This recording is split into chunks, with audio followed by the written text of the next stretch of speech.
So as COVID-19 cases skyrocket in Florida, we've talked a lot about what doctors' offices and hospitals are doing. But what about pharmacies? You know, your pharmacy options are actually becoming more limited. And it's not because of COVID, but something called PBMs. It's a big enough problem that one Tampa lawmaker is working to pass a bill to protect neighborhood pharmacies and demand transparency as well. 10 Tampa Bay's Candace Aviles shares one pharmacist's struggle to survive. Bill's Prescription Center's motto is to treat people that come into our pharmacy as part of our family. John Basil Noriega's family opened Bill's Pharmacy back in 1956 in Brandon, at a time when the city population was just 2,000 people. They're family members, and they're also our customers. To this day, it's the longest-standing Hispanic-owned independent pharmacy in Tampa Bay.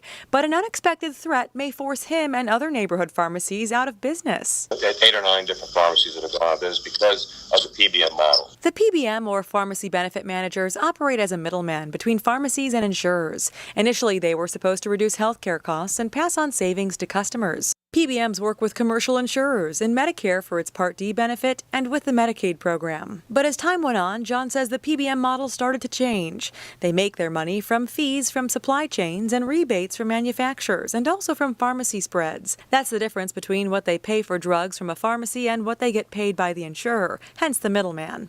But there's criticism that they're starting to play the system to make the most money for themselves, not for the customers, and ultimately forcing independent pharmacies to struggle because of bad pricing models. And what's happening for us is we're buying something for $10 and they're paying us $6. But we actually paid $10 to bring it into our store.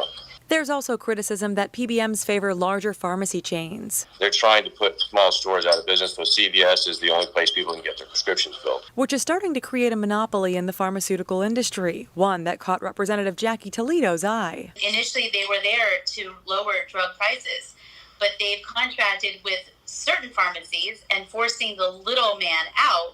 And then ultimately, it's going to create less competition, less access to these prescription drugs.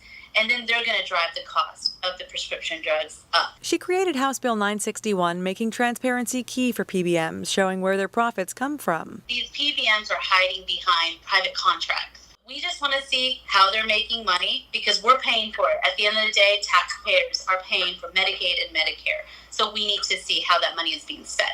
We reached out to a few PBMs for their response. The Pharmaceutical Care Management Association responded on their behalf, saying House Bill 961 would cause health care costs to skyrocket for Floridians, their employers, and the state while lining the pockets of independent pharmacists. And claims that PBMs aren't transparent are false. PBMs support transparency for patients and their providers and health plan sponsors. In Florida, PBMs will save consumers and health care programs more than $43 billion over 10 years. And PBMs helped the state Medicaid program save $2.3 billion. So what's next? Well, Representative Toledo filed House Bill 961, but it is struggling to get past committee, she says, due to the strong lobbying power that PBMs have in the lucrative pharmaceutical industry. But she remains optimistic because Georgia passed a similar law this year. We'll certainly keep an eye on this for you.